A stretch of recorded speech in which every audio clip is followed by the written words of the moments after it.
All right, digital photography. There's so much. How do you start? How do you get going? And what do you do from there? There's so many different kinds. And so I am mostly an events photographer, which is its own, at times thankless, but also joyous things. You get to do things like weddings, you get to do things like graduations, and then you get to do some less exciting things or some more stressful things because you have to get like the perfect moment at a handshake, right? Or you got to get somebody running and you got to freeze their motion, or a performance. We do all these theater events and stuff in the college. And so again, it's its own skill set compared to maybe like a photojournalist, somebody who's actually taking pictures of like documenting works of art.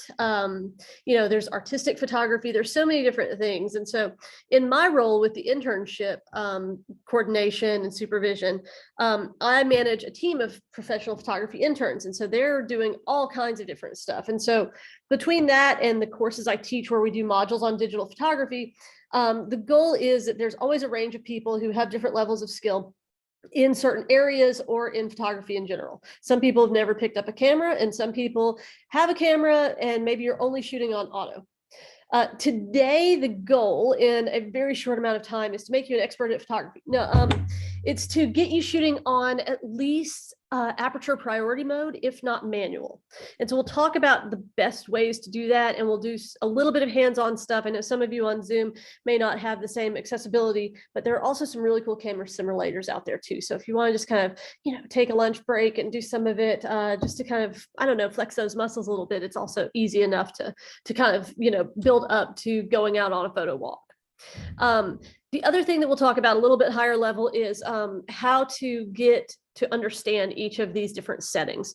So you've probably seen these diagrams if you've ever had to take a photography course or something where it's like, there's this triangle thing and they're like ISO, shutter speed, f-stop, and this idea that like, there's this, this thing where all these three things affect the setting on one affects the setting on all the others. And so we're going to talk briefly about that, but I'm not one of those people who can kind of like look at a diagram and understand what that means, especially with some of these, because the diagram can be a bit confusing. And so I'm more of a hands-on kind of person. That's why we have a bunch of things here that we can actually try to play with, and I can demo for those of you following along on Zoom.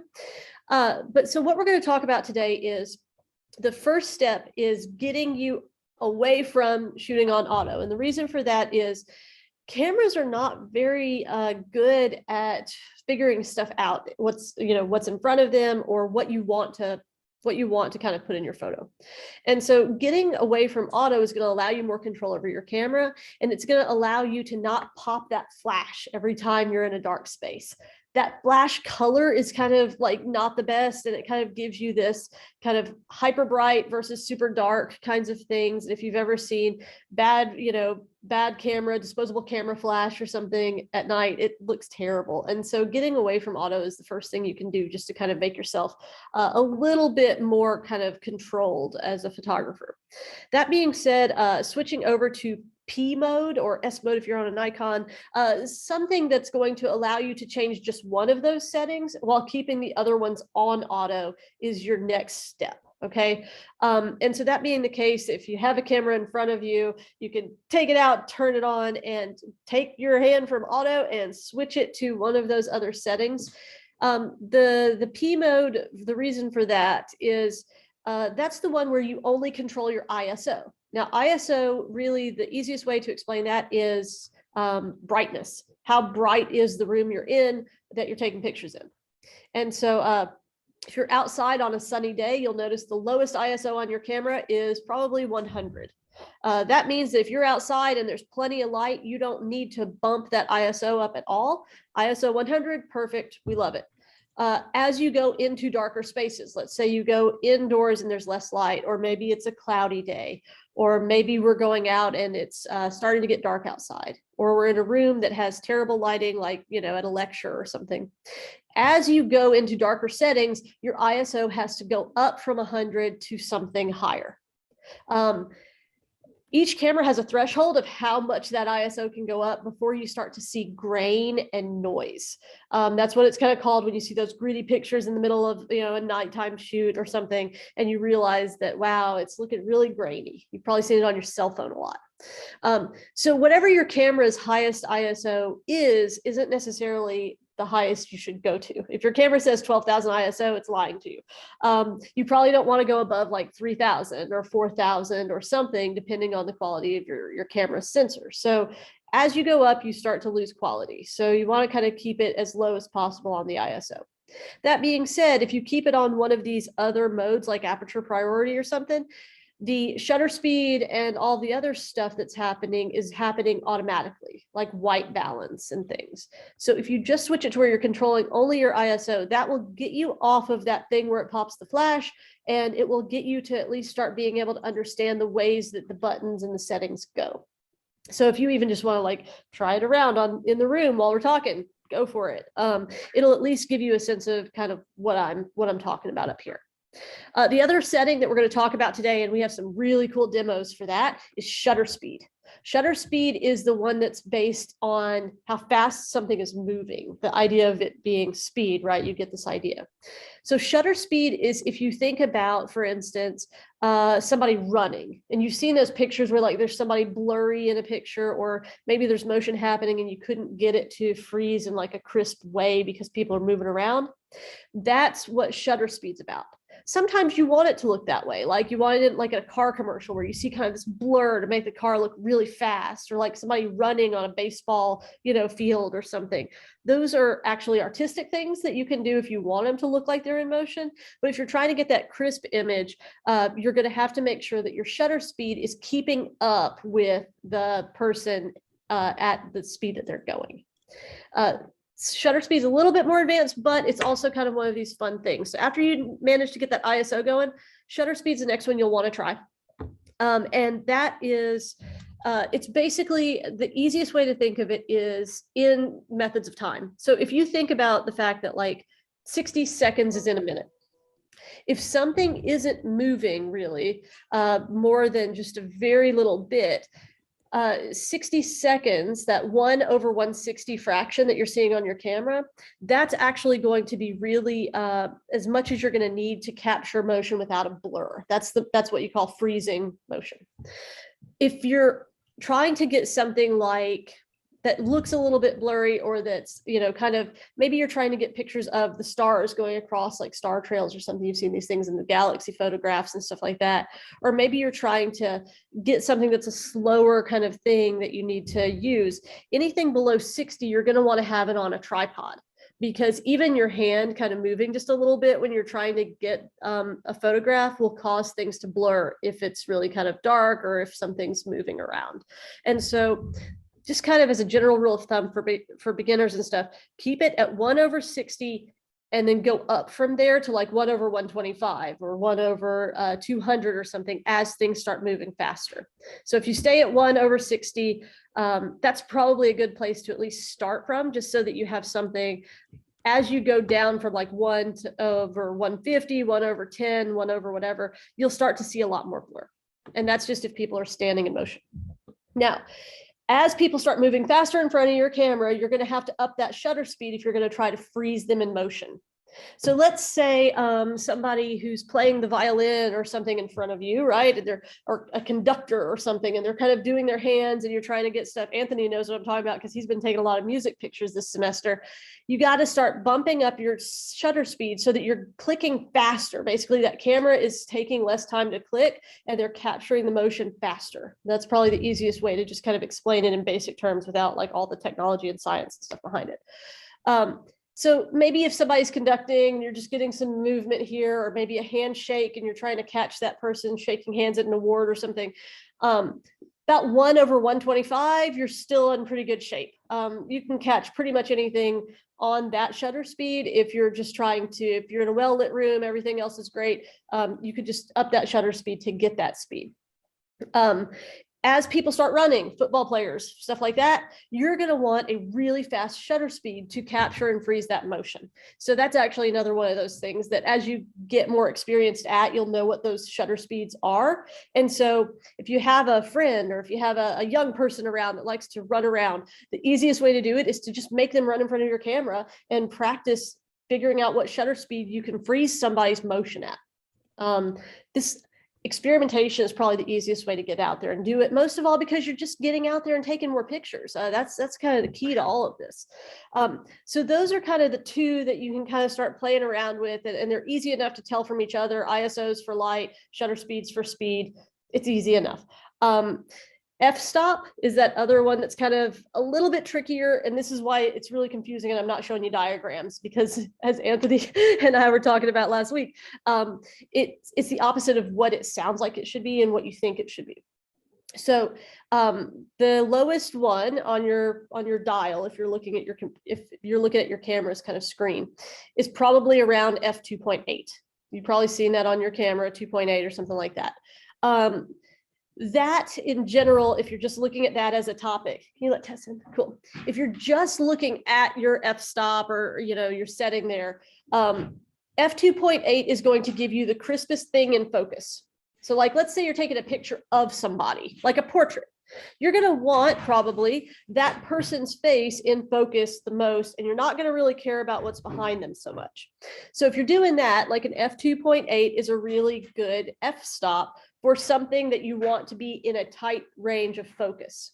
Okay, so think about taking a school picture or something, or just a portrait of one person. All you need is this area right here in focus, f2.8.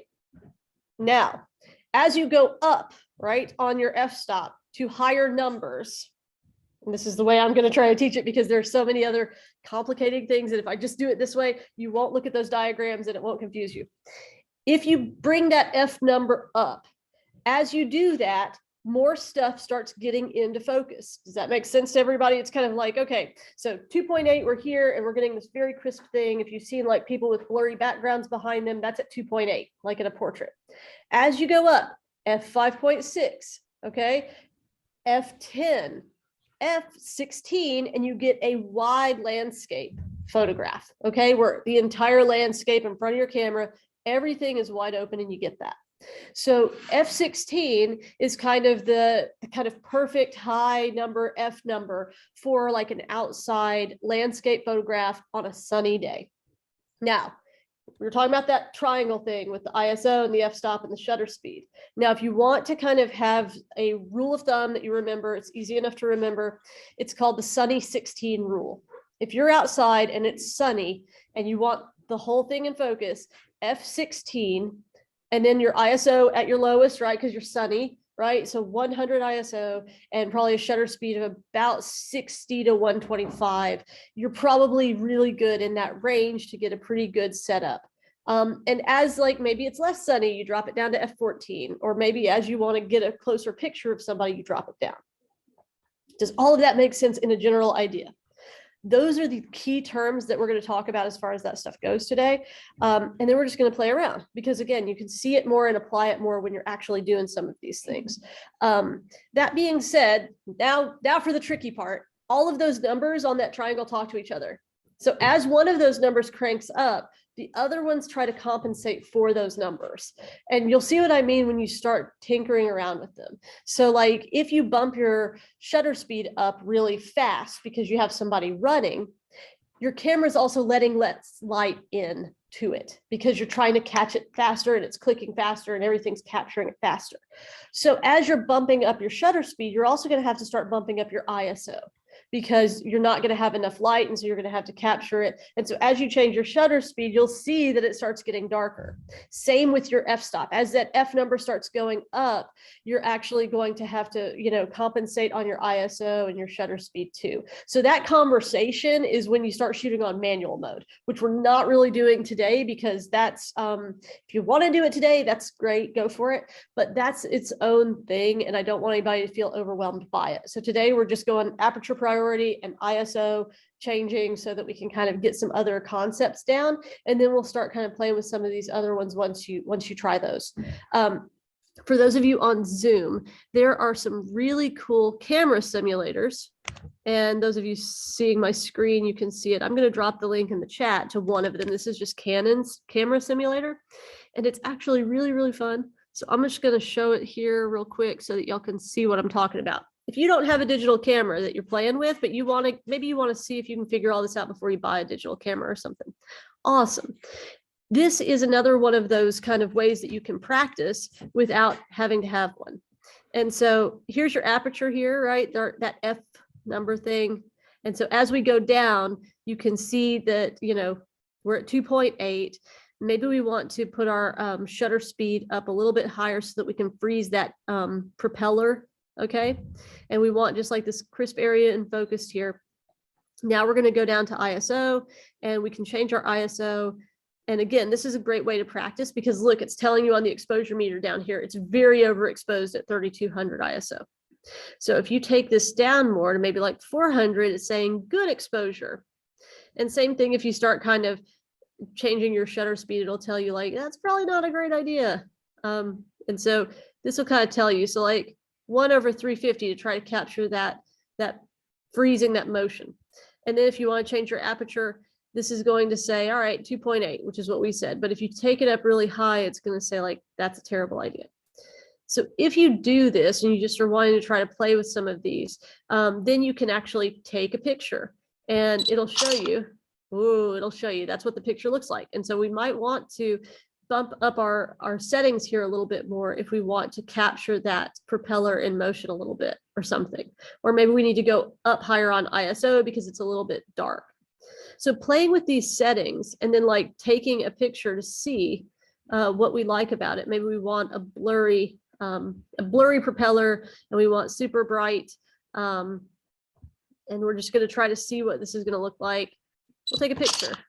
See, now it's way too hot, right? Because we overcompensated on one of them. And so seeing them in conversation, this module with the simulators is actually a really good way for you to see them kind of in conversation.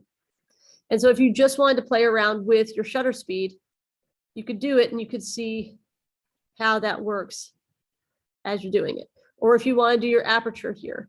So this will give you different ways for you to try it, or you can change which picture effect you want. So these kinds of different, simulators, there are a few others. This is fun. Be the Camera is a good one. For those of you who are interested in video, you could also, Ari has some good ones, but so like, see, as we kind of change the shutter speed and stuff like that, you're actually able to kind of focus on different stuff. And so it's telling you like, okay, I'm in manual mode. Now I can change everything. I'm going to bring my ISO up. Maybe I'll change my aperture so that I can get a little bit more. There we go.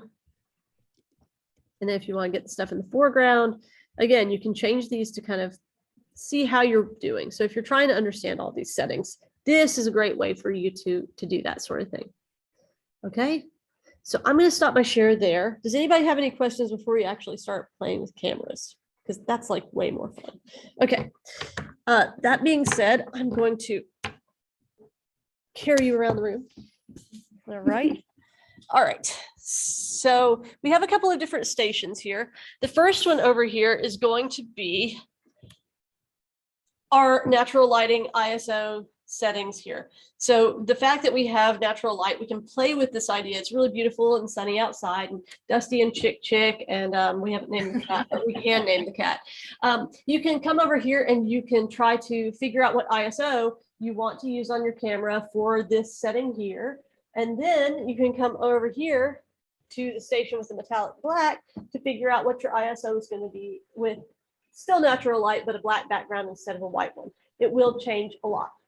And so that being the case, Anthony and I can help you kind of make those changes to your cameras and kind of give you some tips and suggestions for how to do that.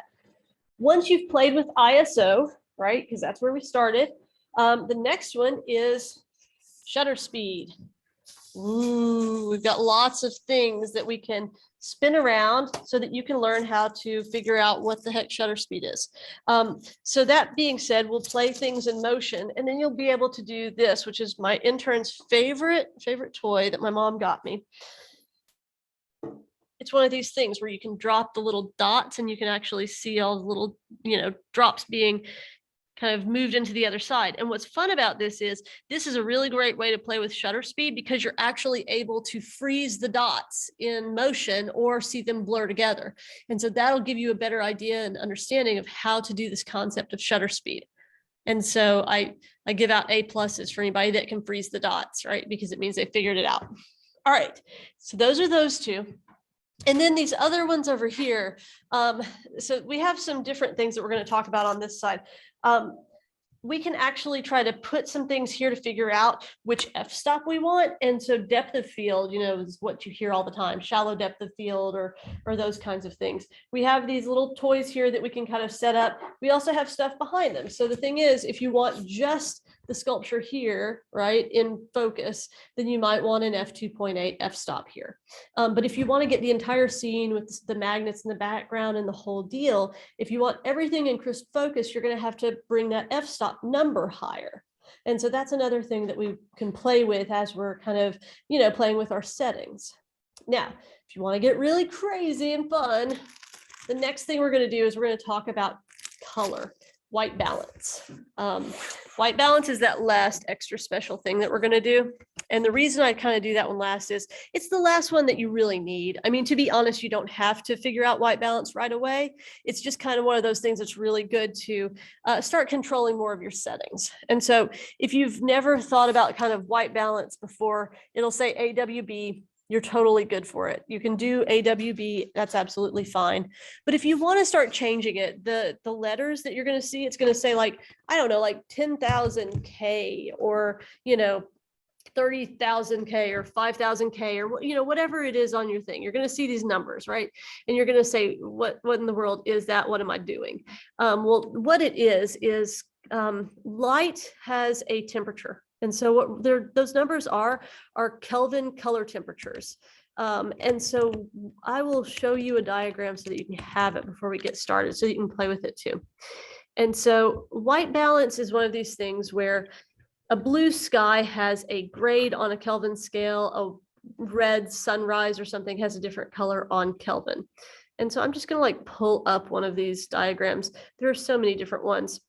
And it's actually really, it's easy to understand once you start doing it, and it makes your photos look really, really cool, because what you realize is if you're in a room with different color, different temperature lighting, that your picture may look yellow, right? You've probably seen this happen before. Your picture might look kind of yellow and you didn't understand why or something.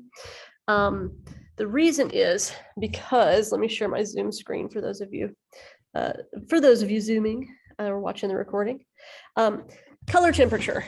You see this kind of graph here. So what we have is we have blue over here. So this is a blue sky. And so we're at 15,000 Kelvin here, 10 to 15,000 for a clear blue sky. So if you're doing auto white balance, it's going to kind of guess for you. But sometimes if you've ever seen a picture that's come off either too yellow or too blue or something like that, it means your camera didn't really get it right. If you want to get it right, the easiest way to do it is, here, this one's kind of a lower level if we're kind of changing it. But if you see this yellow level down here, if you tell your camera, this is the temperature of the lighting, if you pick one of these and say, this is the temperature of the lighting in this room, which right now we've got a really wild setup. We have blue and red. And we have blue and red gels over there. So if you want to actually play with this kind of in your own camera, if we were going to put that red one, we would change that K balance to about 1,000. For the white balance. And so it would tell your camera, this is red. The color that we're shooting right now is red. Or if you're going to do blue, you can change it to be like 15,000 for blue. And then it'll be like, oh, got it. That's neutral. That's 0. And so it's interesting to see how those things kind of change as you go. And so anyway, that's my nerdy little rant on white balance. And the reason that that's really important is if you are in a room and you're trying to change, if you have it on auto and you're trying to capture every single slide on a PowerPoint or something like that, every time that slide changes, it's going to tell your camera that the white balance has changed. We had this happen with a video one time, and every single clip in the video looked off. We had to manually set every single clip in a video. Don't ask me how long it takes. Don't ask me what happened. I have no idea. But that's being said, that's what happens when your white balance is completely kind of, miscalibrated. And so auto white balance is fine for now, but if you really want to get intense with it, that's your next step. Okay, let's play with some cameras. So Kelsey, you have yours. It's Canon. Yeah, Tess, what do you have? A Canon or a Sony? You have a Sony. All right. Anthony's got a Canon too. I got Canons over here. And so let's see. So for yours, you've got yours turned on. And did you turn it over to ISO and all that stuff? I don't know. All right. I put it Here. on P, you said P, and there was Yeah, a P, so I there's put it a on P. We love the P setting. Yeah, sorry. You're you said good. beginners welcome, and I'm like, That's the I'm there. whole point. All right, so P setting, and right now it's on ISO auto. That being said, everything's still on auto. You're just not going to get a flash popped. Oh, Awesome. okay. Right. So if you want to make any changes from here, you can just hit that Q, and then you can kind of start. So let's see, you might, if you don't have a dial, you might be able to switch it with like a little arrow. Let's see.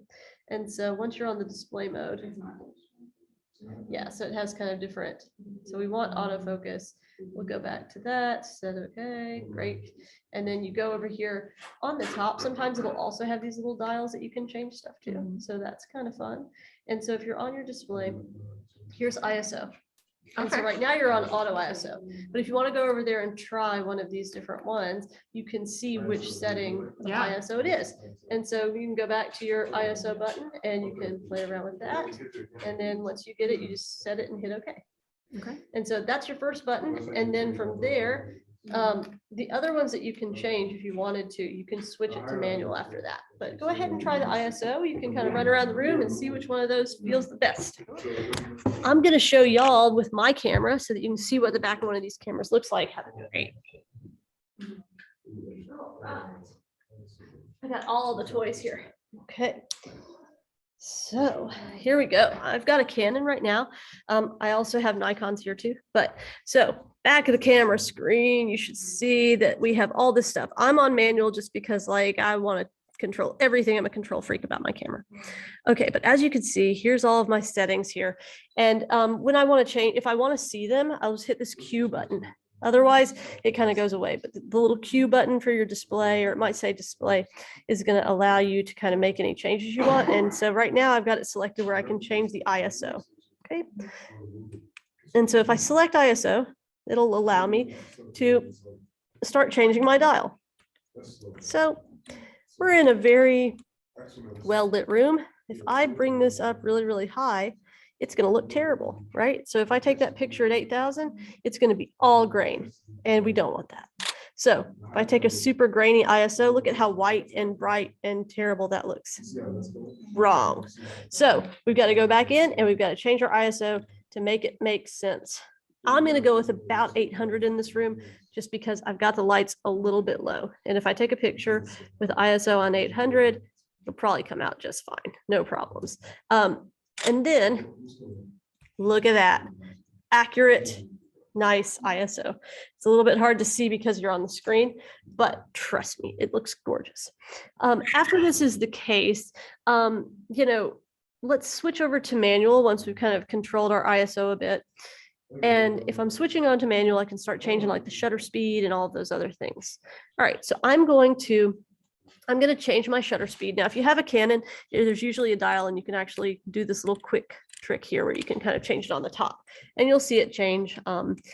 And so let's get one of those motion things over here so I can show you what we're doing. Here we go, drips, drops, all this stuff, right?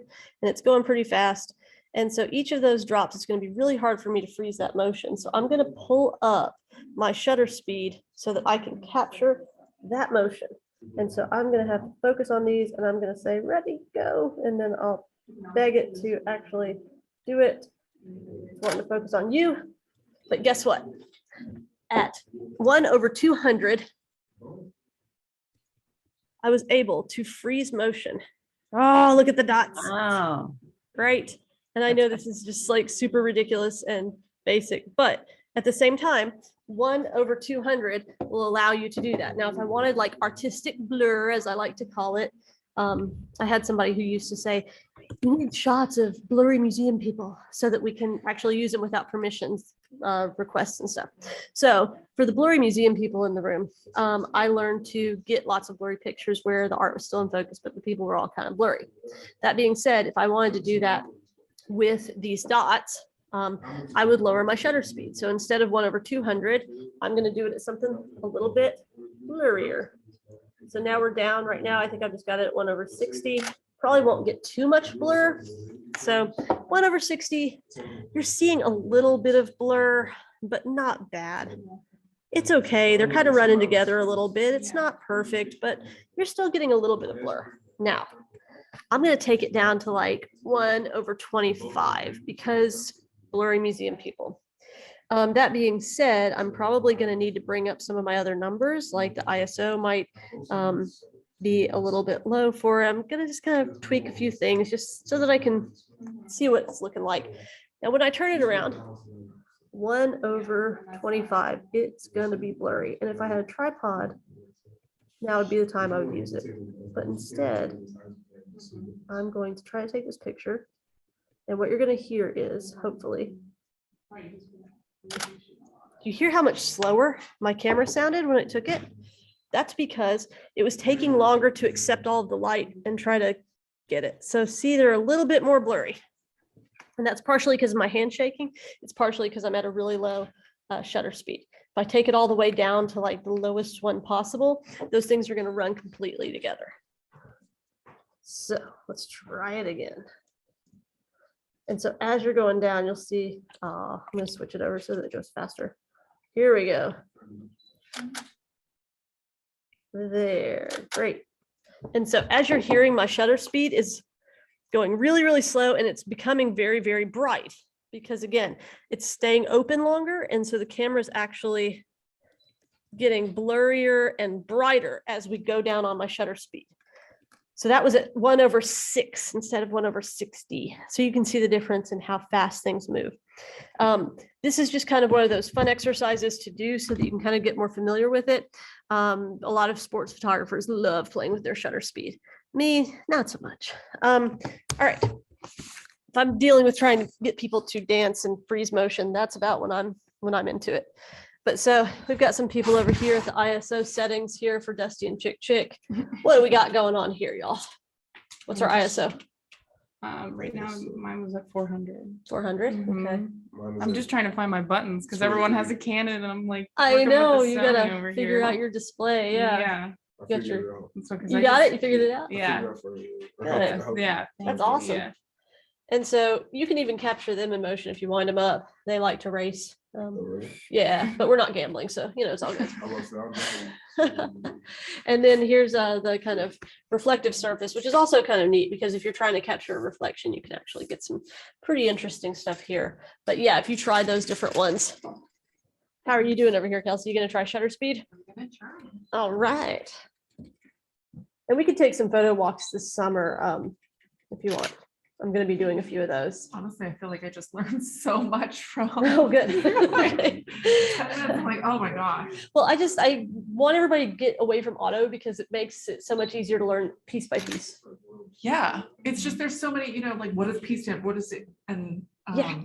just getting like a moment to go, oh, this is what they're all do. Yeah. I did take a photography class in high school, and it's like, but it was so long ago. It's like I couldn't remember, It's but it was different coming now. back. Yeah. And it's so much easier once you start playing with the camera again. And it's the same thing if you try to like spin one of these things or shake a pom-pom, you kind of try the same stuff. So now that I've done that for y'all, I'm going to take you over here because I can't. You're hurting me. Woo! All right. All right. So now we have a few more family friends. It's from my mom too. She loves sending me weird. I think she still thinks I'm a kid, kind of a big kid. All right. So we've got a couple of these, and they are going to help us with our color balance. So here we go. I'm going to switch out to a Nikon just because I want to be nice to all those Nikon people. I love Nikon too. I take pictures with my Nikon at home. So depending on which one you've got, we're going to make sure that you have an understanding of either type right now, because these are kind of the two main players, unless you're Tess and have a Sony. I'm not even going to worry about talking about manual focus because my eyes are too bad for manual focus, so I assume everyone's are. But autofocus is just great. There's an autofocus drive button if you really want to start getting specific, but I would totally stick with autofocus if I were you for now. Okay, so now we're talking about color balance, and we've got our trusty Nikon here in front of us and stuff. So on the back of your Nikon, if you're just kind of one of us, right? White balance is over here. And so like, boop, I feel like a weather person or something. Okay, so if you turn it on and you get your settings here, you can kind of see what your white balance is. And so you hold this in and your display may see it up top. So like for mine, it's got like 5,500 or something on it. And so if you switch your dial, you can change your white balance by holding that in and running your dial till you decide what color it is. So I'm going to take pictures of that blue sky, right? And so I'm going to crank my white balance up super high. And so I'm at 10,000 for my K. Okay, so this is my 10,000 K temperature. And I'm going to take a picture through a gel. Okay. And again, it's going to be like super duper confusing because you're like looking at me through this, but I've got my ISO at 2,500 because I'm shooting through a gel. So we've already got another layer of like a filter here. But so I'm going to hold this up and I'm just going to take a picture of one of these sweet little babies through here and see if it actually will work. And so if you ever go to this dollar store thing that I love to go to, whichever one, there are all of these kind of gift wrap types of things. And they basically are big rolls of, you know, Easter basket cover paper, if you've ever seen one of those. And they're all in different colors. And so you can try this at home with like different gels. That's really the only difference between that and this is that they're cut in different ways. And so for quality purposes, if you're at home and you just want to try some gels out, go to the Dollar Tree and buy a roll of that. Okay, so I just took one and my K balance was 10,000 blue. So it should be showing pretty true blue color, right? Got it right because I told it we're at 10,000 blue and we are. So 10,000 blue, if I wanted to change it to a different number and do the exact same thing, which is what I'll show you now, is if I totally mess it up, and now we're like at 3,000, which is not blue. I'm going to shoot through it again with the wrong color balance and try to get one of these things in my sights here. You can do it. Come on. Let's see. My autofocus is acting up. All right. Let's get it. You can do it. Actually, I'll take it up here, the red. Ah, that's why. Okay, so I'm breaking my own rules here. ISO's up. Got this. Shutter speeds down. Okay, now we're going to shoot again. And so I've got the wrong color balance, and hopefully it won't recognize this. There we go. Yeah, so it's a little bit more off. And so as you're changing your white balance, let's say if I'm in this room and I want to try to take a picture, we've got these red lights. I'm pointing at the red light with the 3,000. It's just okay. I can bring it down a little bit more and get the same thing. So if I drop these a little bit more, I'm going to have to drop my ISO a little bit down too, because what's happening is it's trying to compensate and make it really, really bright except for the light. And I want mood, I want atmosphere. So I've dropped my ISO super low so that I can get more of this kind of lighting color. And so I'm at my ISO for a low ISO, and I'm at kind of the white balance for that pink light, which is about, I don't know, like about 2,500, 3,000. And so again, kind of playing with these kind of different filters. Let's see if I can shoot through this one a little bit better because it's lighter. Yeah, so see, it's understanding a little bit more kind of what I'm asking it to do when I drop my ISO, because it's really starting to capture all of those different kinds of kind of colors in the temperature of the light. And so if I shoot through here, let me see if I can get a good image of one of these little animals for you that you can kind of see through. Look at that mood lighting. There we go. So we zoom in. There we go. So you're seeing the red, super hot red. It's hard to kind of see the reflection of it, but we've got super hot red going on in that camera. And that's because I changed my white balance to be that. Now, if we took out all of the different color lights and we just had that kind of yellowy lighting that you get at all of these lectures and stuff like that. Yeah. Yeah, that's my gross. problem. That's a super gross color. We don't like that one at all. All right, so I'm going to clear out the color light.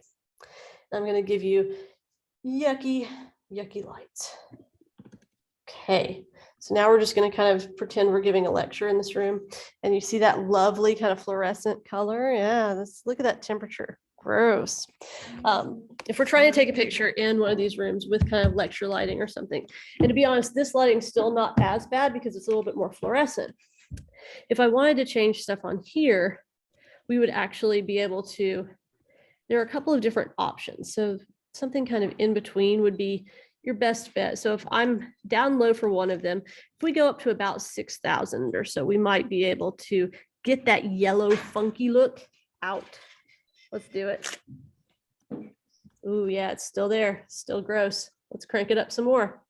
Again, every room's a little bit different, so you're gonna have to kind of play with it until you experiment and find the right setting. So maybe let's bring it up a little bit more. What are we at? Okay. And another way for you, if any of you want to test yourself out, a nice way to test yourself out is to, if you're still just like not figuring it out, switch it back to auto and see what your camera says it is. It'll tell you what it thinks it is, and you might be close enough without having to do it. But so let's see. Let's get one of these other white balances so that we can see what we think it's going to be. All right. Yeah, so it's still too hot. So let's take this down even further. And we're going to tell it that it's like, I don't know. Yeah, 4,000. So in here, it's about 4,100 for a white balance. And so that's getting me kind of a lecture room feel. And let me see if I can zoom in for you. All right, so it's a little bit, the ISO is a little bit low, but my white balance is nice and clean, if you notice that. So at about 4,000, we're getting that yellow light to go away. And then if I wanted to bring up, let's see, right now I've got it on F8 because again, if we're having a lecture in here, we kind of maybe want like the screen and the lecture, or maybe they're going to start kind of moving around and walking. So we don't want it to be too tight on our focus. But that being said, maybe I'll bring my ISO up to about 700, 800, 640, something like that, so that I can capture a little bit more quality in the room. So ISO, let's see. Yeah, I can even go up a little bit more. So let's take it up to about 1600. All right, white balance, ISO, and maybe we're gonna get pictures of somebody giving a lecture, maybe walking around, maybe pointing some stuff. So I'm gonna drop my shutter speed to about 125. Why not? And I think I kind of like that. That should be okay. Great. So my settings here for somebody who might be in motion, right? Who might also be in a really gritty room is 1/125, f6 or something like that. ISO of 1600, and my white balance, which gets that yucky yellow out, was about 4,000. So depending on the room, best way for you to experiment is to go in and try it yourself. But that's kind of an easy way for you to kind of hack the system on that.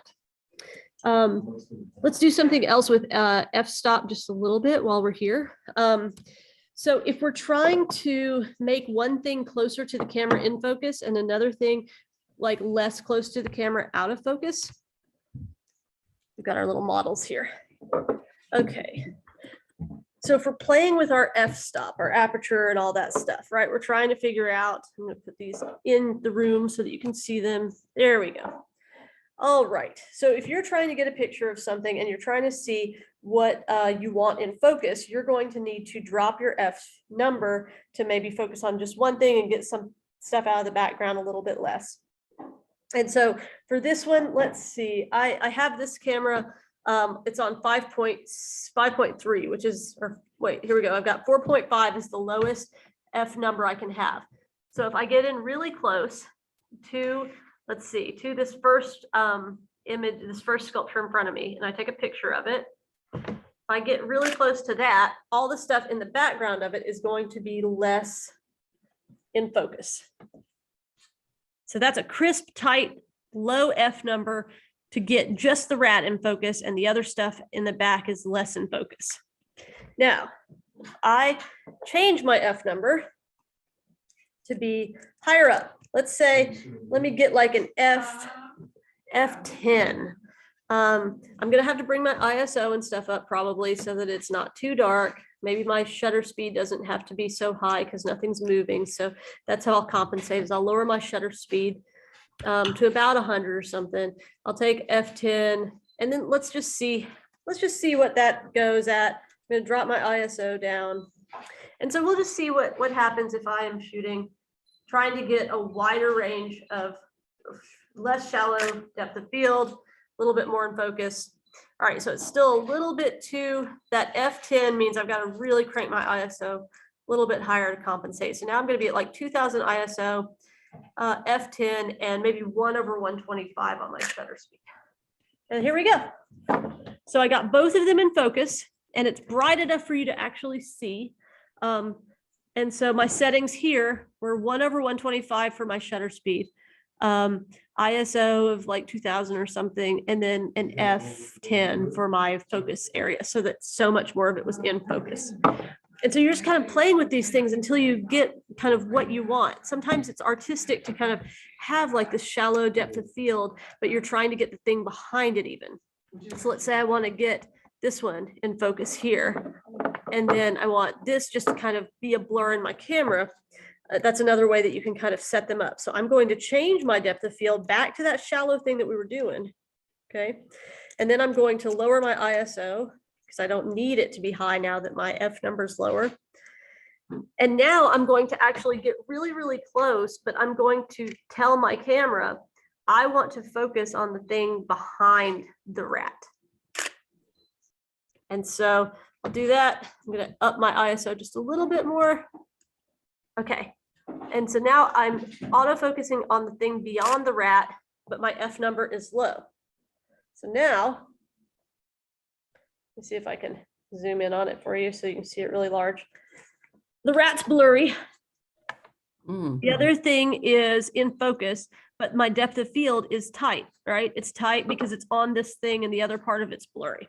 So again, just kind of figuring out how you want to use those settings in creative ways is also going to be really important. Any questions? Sorry, I've got to do my David S. Pumpkins or something for y'all. How's everybody over here doing with it? Y'all feeling good? Cool. How are you, Kelsey? You having some fun? Yeah. Cool. This is really interesting. Good. Well, I'm going to see if anybody from the group wants to come down and get headshots if they want to today. If you want to on Zoom, I can Command Shift 3 or something and get a picture of you on Zoom and it'll look awesome. Or you can come to my office anytime. Just let me know and I always keep a headshot set up ready for you. So You're wonderful. oh, thanks for doing this today. I'm hoping you have I am completely in awe of you doing a hands-on camera demonstration through Zoom. That was like, I live in hybrid land these days. I taught hybrid for my art history course and my fashion photography course. If you can imagine teaching fashion photography studio hybrid, amazing. it's like being a DJ. So DJ Swizzle signing out. I hope you have a great time. And if you really want like your own hands-on time or a walking tour or some other kind of practice, Friday open workshops are always happening in my studio. But now that school is kind of wrapping up, there will be a whole lot more time. So just reach out to me and I'm happy to do a little bit more one-on-one that's like specialized. Wonderful. Thank you so much. You're welcome. Thanks for doing it. I'll talk to you later. Okay, bye-bye. Bye, everyone. Okay.